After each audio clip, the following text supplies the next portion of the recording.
last lectures, we have been discussing about the heritage zones, and we have discussed several examples from European countries and other countries, and seen that how we have also done the Main Street program. We have seen that how through regulations and policies and awareness, they have been able to successfully preserve heritage areas, not just monument, and how they are also becoming very living cities and economically viable areas. Let us see what are the possibilities and what is happening in Indian scenario, because we also have a beautiful heritage areas and which have not been maintained very well. There are a lot of problems of infrastructure. Shahjahanabad, Ahmedabad we know, which has been recently declared as a World Heritage Cities. All over India there are various types of and various sizes, various scales of heritage areas.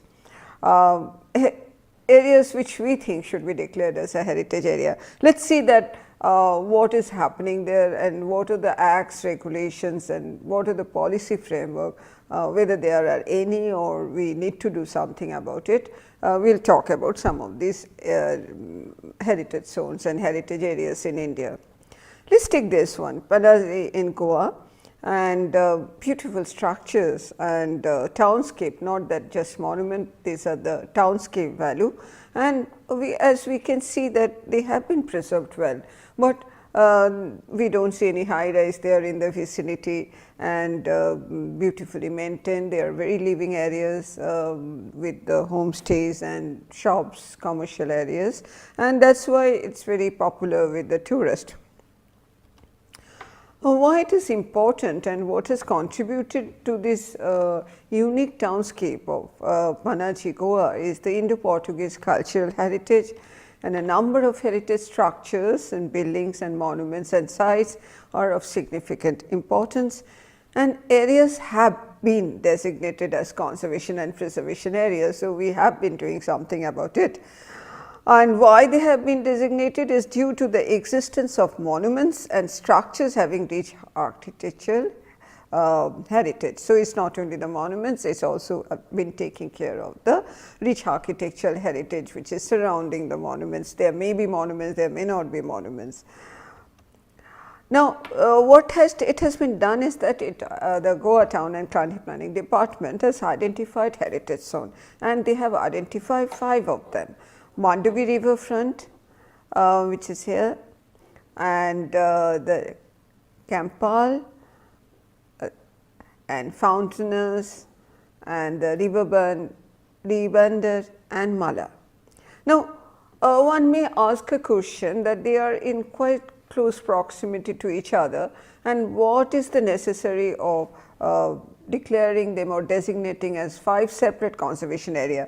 The reason is that when one looks into the historical background and what has been preserved there and the characteristics, they definitely have a different types of heritage. They may be natural, they may be historically they are different, townscape wise different, and land use wise, activity wise they are different. So, it becomes very important to, like the Fountainers, there are the monuments there and fountains there, and which are of a different types, and historically they have been developing over the years with different types of architectural character, and now also they have with different types of land use and activities.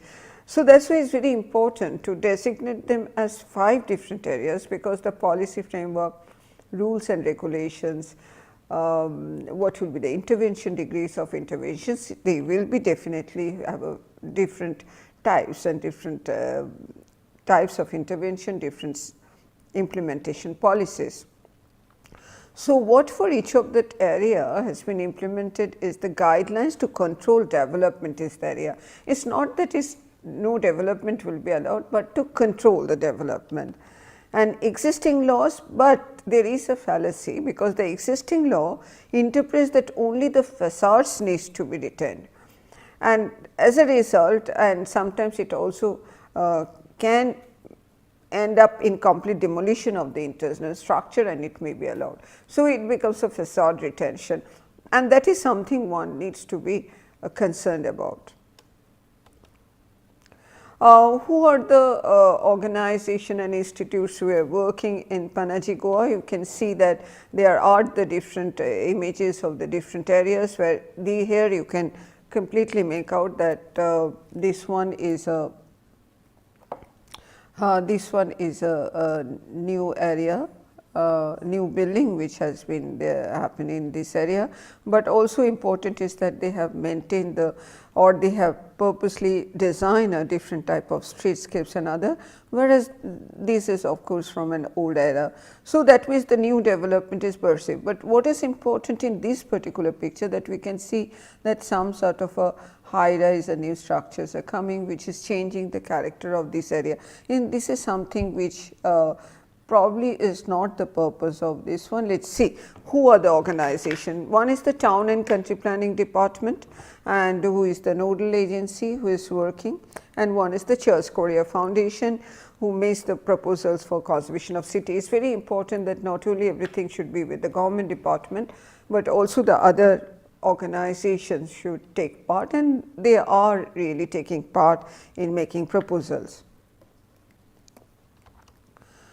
Now, for this what is important, and that is why the involvement of the educational institutions and other organization is important apart from the government organization, is survey and listing of the heritage structure. We are not talking about monument, we are talking about the entire area or part of a city which we have seen. So, survey and listing of the heritage structure. And what is the listing? The listing is just not inventory, it has to be legalized, we will talk about that. So, the Town and Country Planning Department has listed all the structures and sites in the city having heritage value. 118 heritage structures and sites in Panaji itself located in the heritage zone earmarked. There may be some structure which is outside the designated heritage areas. ODP, that is Outline Development Plan for Panaji, has included as many as 40 buildings, houses, sites and monuments which needs to be addressed for conservation on a priority basis. That means there are certain structures which need to be addressed urgently because of the structural reason or maybe because of the significance. So, this survey and listing is a very important part of when we sort of designate these heritage zones. Now, what are the factors under consideration to categorize the heritage structure, because we have seen that 40 structures are more important. So, there has to be some categorization. It will never happen that all the structures in a designated heritage zone will be of the same significance or will have the same implication and objective. So, there has to be a grading. Now, what are the factors which are considered for this categorization? One is the heritage precincts, and also this is in relation to the 5 types of heritage zone what we have seen, that we have said that they are 5 different areas because of certain factors. One is the heritage precincts, the street group, the architecture, historical importance, cultural and social personality who have been there and what are the events there, and of national importance. There may be, because Goa there are groups of World Heritage Sites there, and it is not in Panaji, but all over the Goa. So, there may be some heritage zone which is of a national importance and protected by the Archaeological Survey of India.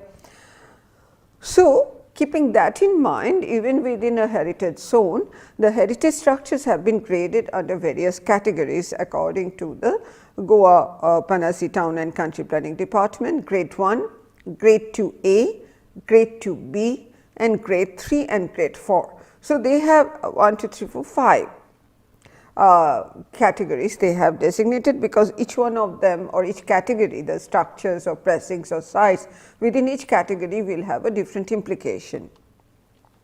But then when all these things are in place, then why this is happening? Several heritage structures in the core city areas are not protected at all and are being demolished to make way for the commercial high rises. Why it is happening that even when we are designating a heritage zone, it is not possible, and it is not required also that all the structures are listed. There will be some structures, sites or pressings which will have some significance value, and they will be graded and listed in the statutory provisions. But there will be the structures, there will be the sites which are not listed in an heritage area, and there this type of structures are coming up, which is obviously changing the townscape value of this heritage zone. Then the question comes that in spite of all these heritage regulations and designation of the heritage areas and the listing and the grading, which is a very positive step, that why this is happening. Now, let us talk about go back to in India, what are the acts regulation governing the preservation of the monument and sites, because now we have to see at the national level that what is the act which we can which should help us or which can enable us to take care of these issues. So, historically the Ancient Monument Preservation Act 1904 was there. Now, this preservation of monuments comes under a concurrent list. Concurrent is that where the same act can be under the union list and under the state list, and that is why we see that there are certain monuments which are we are calling of national importance, which is protected by Archaeological Survey of India, and there are certain monuments under the same act which are preserved by the state archaeology of the respective states or union territories. So, that is why it is concurrent list, that both state and the union comes into the picture. So, according to this act, the site of an ancient monuments is included, such portion of the land adjoining the site of an ancient monument as may be required for fencing covering, they are also included, and the means to access. So, it clearly identifies that what are the provisions of this act, and it means the structure, erection or monument which is of historical, archaeological or artistic interest, or maybe remains thereof. There may be just the foundation is there, or maybe certain portion is there. So, this is in 1904.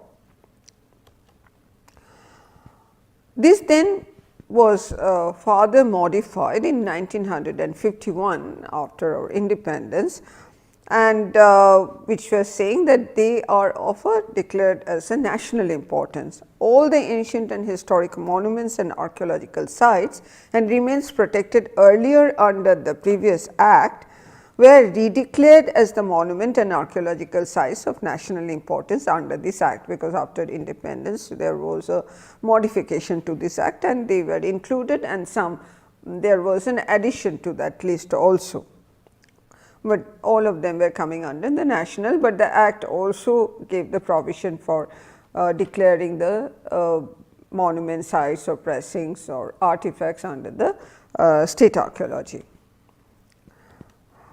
1992, ASI gave a notification. What is the reason for notification? If you see this image there from Delhi, a monument is actually surrounded, very in close vicinity of the monument, a lot of new structures are coming out. It is happening everywhere. Delhi has the most number of the archaeologically protected monuments in one city. So, Delhi was affected a lot. So, that is why ASI gave a notification in 1992, which prohibited new construction within a 100-meter radius of any ASI monument in the country. So, it was its jurisdiction was all over India. Control development within the regulated area of the monument, which was fixed as 200 meter, and reconstruction allow in the prohibited area. Prohibited area means the area of the monument itself. Now, one must remember that even if ASI gave a notification in 1992, it is giving that area of 100 meter and 200 meter, which is outside the protected area, and which is protected or under the jurisdiction of ASI. Land comes under state, and land may be privately owned or maybe some other agencies and other. So, the issue comes that the land comes under the state jurisdiction, and the development of the land which is a private land or not ASI land how ASI can give a notification for certain areas. But however, 1992 onwards this was in place. ASI had a special committee, they were looking after the development around that area. And this continued, but in later on there was a serious case against that there was that how ASI can control the development of land, and it was not happening actually, because in reality Delhi to some extent yes, but you see that what types of development have been happening, there were encroachment and other problems were always happening there.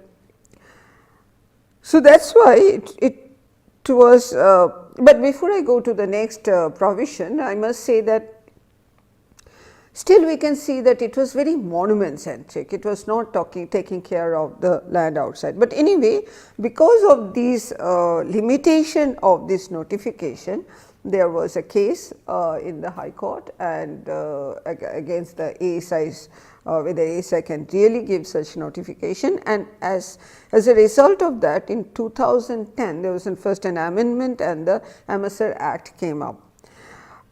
Due to that act, there was a separate authority which was established, the National Monument Authority, and what it did is that this National Monument Authority now had the jurisdiction to permit or allow or to give his opinion about the development around the monuments, and that was 100 meter and 100 to 200, 300 meters, that is the remaining 200 meter as the regulated area and first 100 meter as the prohibited area.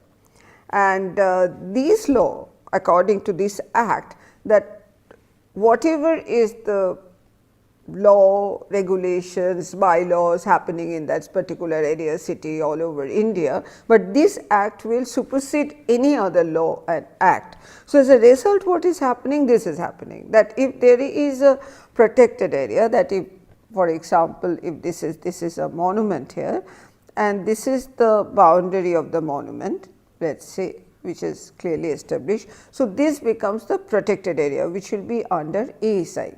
ASI will take care of that, there is no sort of controversy regarding that.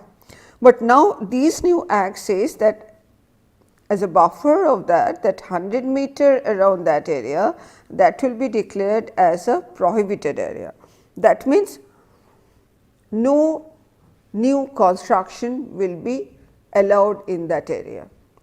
Existing buildings, they can just do internal repair, and even if it is demolished, the earlier form has to be maintained.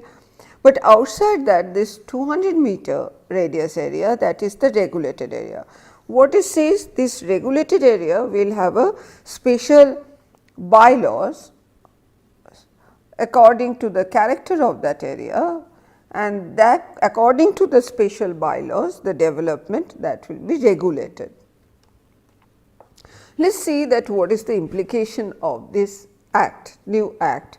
First of all, this notional 100 meter and 300 meter, that is quite notional, the particular area may have a different thing, but the act has the provision to say that for each of the monument, this is a notional one, but this 100, 200 meter, 300 meter, that has to be further specifically delineated, and special heritage bylaws has to be done for that area.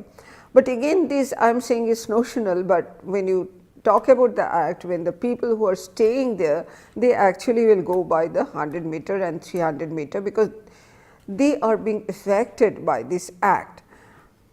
Now, let us see Bhubaneswar. This is the old town of Bhubaneswar. Now, as you can see that there are so many temples and structure within the old town of Bhubaneswar, and each of this structure, you see the ASI protected monuments, there is a sort of a boundary. Then around that 100 meter, there is a prohibited area, that means no new construction will be allowed there, except of course it says that for infrastructure, means emergency infrastructure and the government ASI and the in collaboration with the tourism department can do something for the facilities of the tourist and other even within the prohibited area, and the ASI protected monuments, of course, it was always allowed to do the ASI, but it has to be done in collaboration with the ASI. Now, then you can see the regulated area. Now, what is the happening because of that? That now we can see bubbles of these 100 200 meter prohibited regulated zone which is happening, and there are areas which are sort of outside this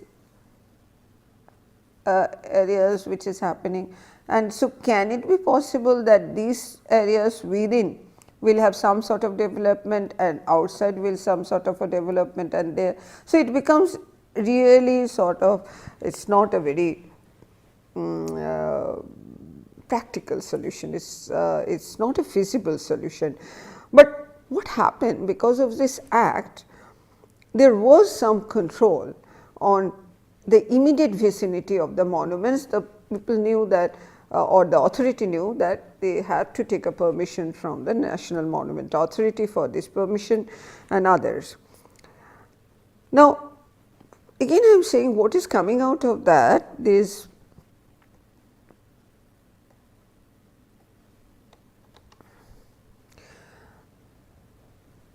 so there are certain limitation of these slots. First of all, so many authorities are involved, the local town planning, it sometimes can be the panchayat if they are in the rural areas, and there can be the local master plans, local development plan. So, there can be a varied situation, and to create or to develop and formulate that so many heritage monument centric heritage plan is also a huge task, mammoth task, and that it started, but I am not sure that how many have been really been done.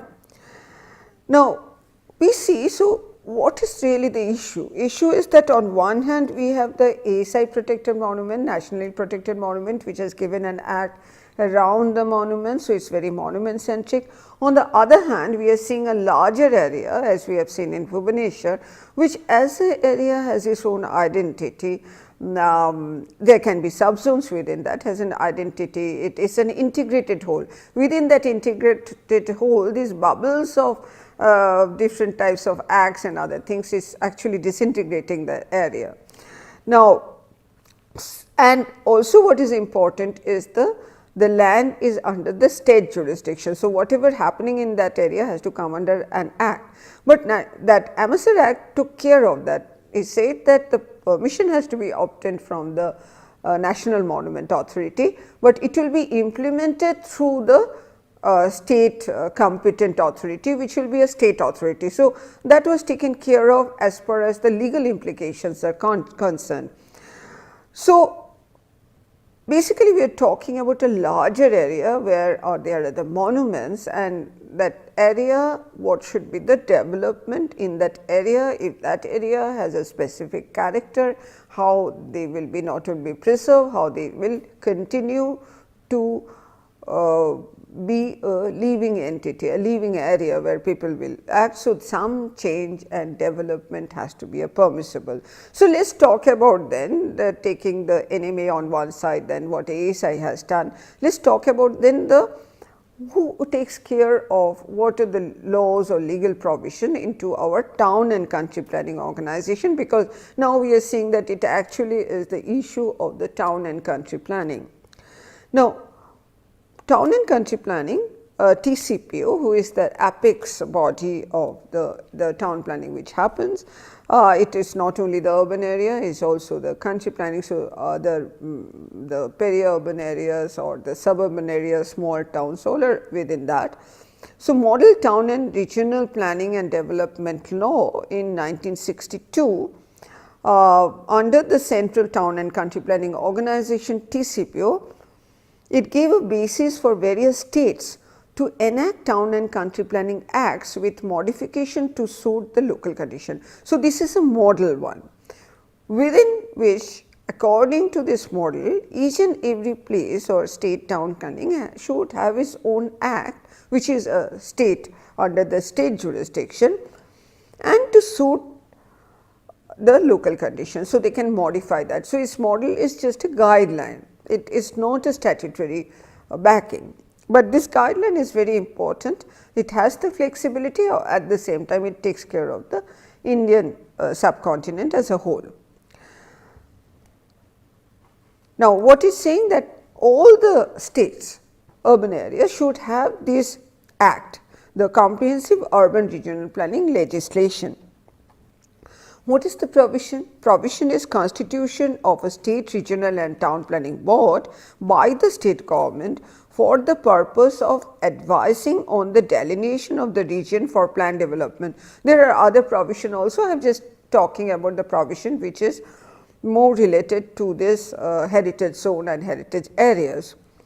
So, advising on the delineation of the region for a planned development, that region can be a part of a town, that can be an entire old part, it can be a larger region, but what is important that it is really talking about the delineation or the designation, and this is very important. This region can be of a varied scales and types and other, but the state has to do that, the concerned state. Now, the model law provided 3 steps for the administration of this law.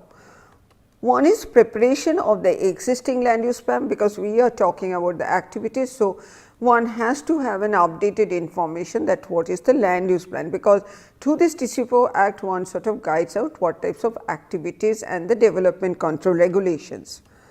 Preparation of an outline development plan and comprehensive development plan for their enforcement, because it should have a legal implication, and then preparation of a detailed schemes of development or redevelopment as envisaged in the plans and their implementation. And this is something very interesting, because within the Town and Country Planning Act there is a provision for spatial areas, and these spatial areas does not mean only heritage zone, it can be a sort of a slum area, it can be a sort of something which is an area which is affected by the flood, an area which is affected by over congestion, an area which is has some other infrastructural issues. So, these actually is giving a provision for a detailed scheme for development or redevelopment as envisaged in the plan and their implementation, and that is a part of this Town and Country Planning Act. So, if a state or a city adopts the Town Planning Act, under that this provision of that, and what are the provision of this, what are the possibilities under the spatial areas, one can even give that what will be the facade, what will be the townscape, what will be the infrastructure, apart from the activities and the uses and other things. So, it has the provisions. So, we seen that even under the Town and Country Planning Act, under a spatial regulation, one can take care of the a parts of a city or even a whole old core of a city as a special area and give a spatial regulations for that. So, this is what has been actually. So, that means that this spatial area, whatever is designated, has to be a part of the overall development plan, and that in that case only it can have a statutory backing. So, that has been done in Bhubaneswar. And it has, we have seen earlier that it has to start from the higher level, a regional plan, the city plan and the local plan. So, in Bhubaneswar, it was a very opportunity for us.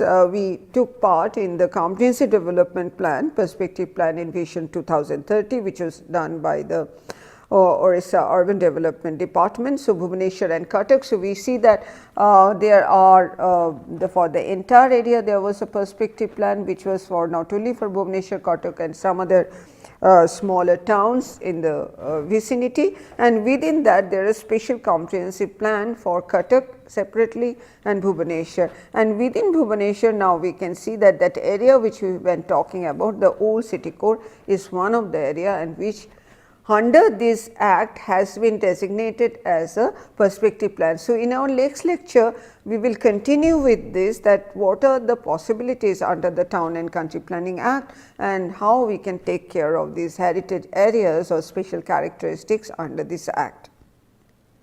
Thank you.